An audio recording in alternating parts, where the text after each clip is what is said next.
Mandor, sini dulu bentar. Gimana 10 hari ini kerjaan? Ya alhamdulillah Pak, kan targetnya 25 hari. Iya. Cuman kan 3 hari kemarin libur. Jadi ya agak terhambat. Iya ya. Tapi kan kita harus ngejar deadline kan, klien mintanya 25 hari. Iya Kita harus sih Pak, selesaiin dulu. saya juga tahu tapi malah tukang belum dibayar. Iya, kamu lagi belum bayar. Ya emang belum cair, masih beku. Iya. Ya udah, gampang dan nanti. Terus jadinya gimana itu caranya? Ya paling nambah orang sih Pak. Nambah orang ya? Iya. Berapa kira-kira beli? Ya saya kurang tahu sih, tapi nanti saya cari dah. Ya udah cari dan Ya. lanjut. Iya.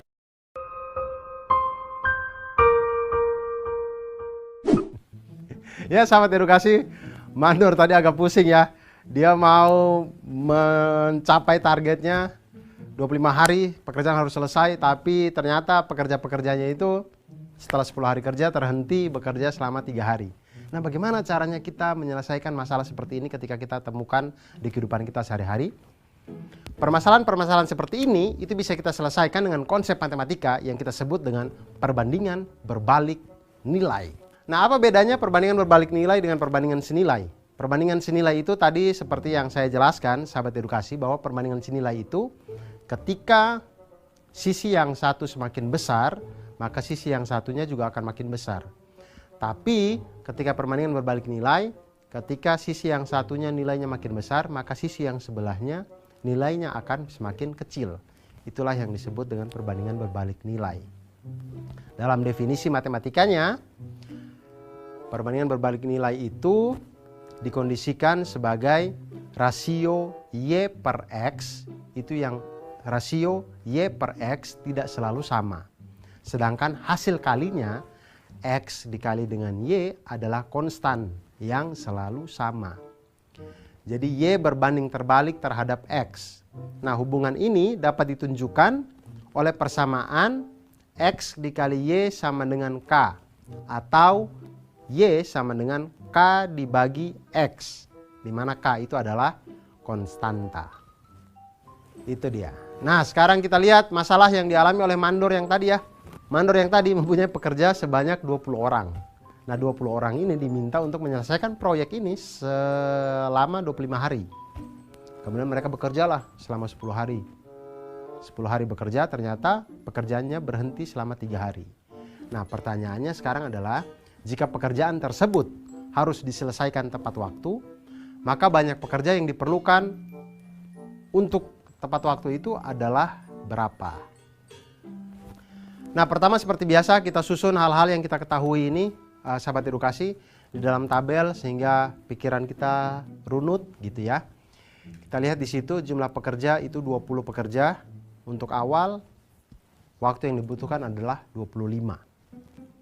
Kemudian pekerjaan itu sudah diselesaikan selama 10 hari.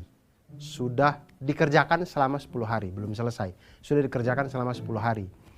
Maka waktu yang tersisa adalah 25 dikurangi dengan 10 sama dengan 15 hari. Jadi selama 10 hari bekerja itu ada 20 pekerja. Kemudian selanjutnya, setelah 10 hari bekerja, pekerjaan ini terhenti selama 3 hari. Maka kita lihat di situ waktu yang tersisa adalah 15 dikurang dengan 3 sama dengan 12. Jadi waktu yang tersisa tinggal 12 hari. Nah, di situ kita lihat dari tabel yang kita buat ini ada 20 pekerja, waktunya 25 hari. Nah, sekarang X pekerja untuk 12 hari. Nah, berapa banyak nih pekerjanya? Nah, seperti yang tadi di konseptualnya bisa kita lihat, kita kalikan langsung 20 dikali dengan 15 sama dengan X dikali dengan 12. Di situ didapatlah X sama dengan 20 kali 15 dibagi 12, X sama dengan 25. Jadi pekerja tambahan yang dibutuhkan adalah 25 dikurangi dengan 20 sama dengan 5 orang. Jadi Mandor yang tadi dia harus ambil lagi 5 orang untuk membantu 20 orang yang awal, agar pekerjaan itu selesai dalam waktu 12 hari.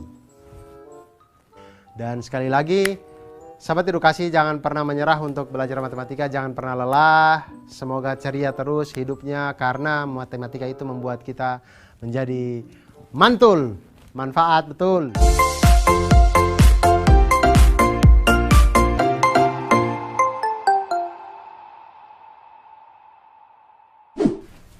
Cek, berat banget, Cek. Gede banget. Eh, Sakit nih, buku gede banget tau. Mantap lah. ini buku atlas sama buku telepon? Sih bukan buat telepon lagi. Ini kita lanjut. Kita kan pengen ke Bandung nih. Dari Jakarta. Nah, Kata aku paling dekat lewat Bogor. Ya, tapi kan lewat Sukabumi juga bisa. Jangan sotoy kamu. Gimana kita lah sini? Jangan lewat laut. nggak mau aku nih. Mana? Bukan. Jadi kita hitung pakai ini aja, pakai selisih perbandingan skala. Gimana tuh? Nah, caranya kita hitung dulu nih. Dari peta jaraknya berapa yang kita bakal kita lewatin. Kita hitung nih dari Jakarta ke Bogor nih. Ke Bogor habis itu ke Bandung berapa? Nih, kita jarak itu gedean kelewatan. Pakai ini, jangan pakai ini. Oh, Jakarta ke Bogor dulu 3 cm. Terus dari Bogor ke Bandung 4 cm. CM apaan sih? Cemewel. Bukan, sentimeter. Oh, sentimeter bingung. Lanjut. Dari Jakarta ke Sukabumi 3 cm juga. Oh, sama berarti. Dari Sukabumi ke Bandung 6 cm. Nah baru kita kan udah tahu nih jarak tempuh yang bakal kita lewatin. Kita selisih pakai perbandingan skala. Nah skalanya itu kan 1:2.500.000. Nah jadi berapa selisihnya dari jarak yang kita tentuin? Tahu nggak Mudap? Kamu hitung aja sendiri. Aku mau nggak ngerti. Sama aku juga. Ngerti nggak? Apalagi aku. Ngerti nggak? Nah, tadi jelasin bisa. Ya tapi kan nggak ngerti caranya. Ya udah nggak jadi pergi kita.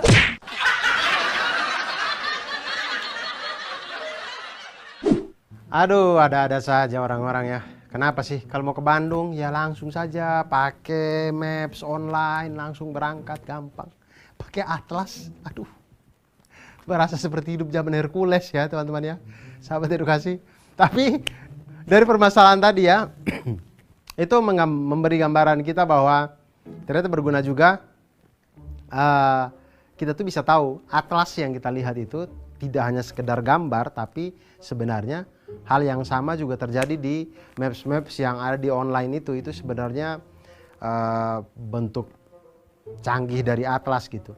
Tapi semuanya itu bisa kita hitung dengan apa yang kita sebut dengan perbandingan skala. Nah, perbandingan skala ini itu memanfaatkan konsep perbandingan yang dari tadi kita sedang bahas. Nah, jadi sahabat edukasi, biasanya skala ini kita temukan di gambar-gambar, di model-model, modeling-modeling. Kalau kalian biasanya membeli mainan mobil, di dusnya itu ada tulisan 1:12. Ada lagi 1:54. Nah, itu adalah bentuk perbandingan skala yang maksudnya misalkan mainan motor kita beli tulisannya 1:12. Itu maksudnya 1 cm pada model yang kita beli itu mewakili 12 cm pada ukuran yang sebenarnya. Jadi kalau gambar itu kita besarin sebanyak 12 kali, jadinya seperti motor yang sebenarnya. Seperti itu. Nah, setiap peta itu memiliki skala dan setiap model juga biasanya memiliki skala. Tidak hanya peta, ada denah, ada miniatur kendaraan, maket, dan banyak lagi benda lainnya menggunakan skala. Nah, skala ini digunakan untuk menyatakan perbandingan antara ukuran gambar dan ukuran sebenarnya. Misal, ada provinsi dengan skala 1:1 juta. Itu artinya 1 cm pada peta itu mewakili 1 juta cm pada jarak sebenarnya. Nah, skala peta itu didapat dari skala peta sama dengan jarak pada peta dibagi jarak sebenarnya. Nah, sekarang kita lihat masalahnya yang tadi. Ketika dia menghitung Bandung 3 cm segini dia bilang. Canggih memang anak-anak sekarang 3 cm ya. Nah, hal-hal yang kita dapat dari hitung skala cm-cm ini itu bisa kita tahu jarak sebenarnya dengan menggunakan perbandingan skala. Tadi kita lihat jalur yang mereka pilih. Petanya itu punya skala 1:2.500.000. Kemudian pada peta tersebut jarak kota A ke kota P, ya kita simbolkan saja ya tadi Bandung ke Cimahi apa Sukabumi apa tadi ya. Kota A ke kota P itu ada 3 cm. Kemudian kota P ke kota B itu sama dengan 6 cm. Kemudian kota A ke kota Q itu 3 cm. Kemudian kota Q ke kota B sama dengan 4 cm. Kemudian pertanyaannya adalah berapakah selisih jarak tempuh yang dilalui Ali dan Adi. Karena ada dua jalur, Adi itu memilih berkendara dari kota A ke kota B melalui kota P, dan Ali memilih berkendara dari kota A ke kota B melalui kota Q. Nah, disinilah kita hitung bersama. Untuk yang pertama, kita lihat Adi. Adi dia dari kota A ke kota kota A ke kota B melalui P. Kita lihat jarak kota A ke kota P itu 3 cm, maka 3 kali jarak sebenarnya adalah 3 kali 2.500.000 sama dengan 7.500.000 cm jarak sebenarnya, maka itu menjadi 75 km. Kemudian jarak kota P ke kota B. A ke P dulu baru P ke B. Jarak dari P ke B itu adalah 6 cm, maka jarak sebenarnya adalah 6 kali 2.500.000 sama dengan 15 juta cm atau sama dengan 150 km pada jarak sebenarnya. Jadi jarak sebenarnya dari kota A ke kota B melalui P itu sama dengan 75 km ditambah dengan 150 km sama dengan 225 km. Nah, sekarang kita lihat teman yang satunya berangkat dari kota A ke kota B melalui kota Q. Nah, kita lihat sekarang Nah, kita lihat sekarang jarak dari kota A ke kota Q itu adalah 3 cm pada peta. Maka jarak sebenarnya adalah 3 cm dikali dengan 2.500.000 cm sama dengan 7.500.000 cm.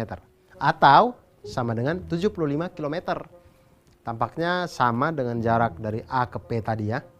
Kemudian jarak kota Q ke kota B itu adalah 4 cm pada peta. Maka jarak sebenarnya adalah 4 cm dikali dengan 2.500.000 cm sama dengan 10 juta cm. Atau sama dengan 100 km. Maka jarak sebenarnya dari kota A ke kota B melalui kota Q sama dengan 75 km ditambah dengan 100 km sama dengan 175 km. Jadi selisih jarak yang ditempuh oleh dua teman ini adalah 225 km dikurangi dengan 175 km sama dengan 50 km. Jadi ternyata lebih dekat kalau kita melalui kota Q. Tapi siapa yang sampai lebih duluan? Ya tergantung siapa yang punya kecepatan lebih cepat tentunya. Nah, cara lainnya bisa juga kita kerjakan dengan kita jumlahkan dulu jarak-jarak yang ada pada peta. Misalkan teman yang pertama adalah kota A ke P, kemudian baru ke B. Itu menjadi 3 tambah 6 sama dengan 9 cm. Kemudian teman yang kedua, dari A ke Q, kemudian Q ke B, itu mendapatkan 3 ditambah dengan 4 sama dengan 7 cm. Kemudian selisih jarak keduanya menjadi 9 dikurang 7 sama dengan 2 cm. Selisih jarak mereka pada peta. Nah, kemudian selisih jaraknya ini, 2 cm-nya ini, kita hitung selisih sebenarnya, maka 2 cm dikali dengan 2.500.000 cm sama dengan 5 juta cm sama dengan 50 km. Ternyata cara yang ini lebih cepat ya. Nah, sahabat edukasi, itu tadi perbandingan skala pada peta, pada modeling, pada segala macam denah dan macam-macam di kehidupan kita ini. Akhir kata, jangan pernah lelah untuk belajar matematika, jangan pernah menyerah. Terus ceria, terus semangat untuk belajar matematika, karena dengan matematika membuat hidup kita menjadi lebih mantul, manfaat, betul.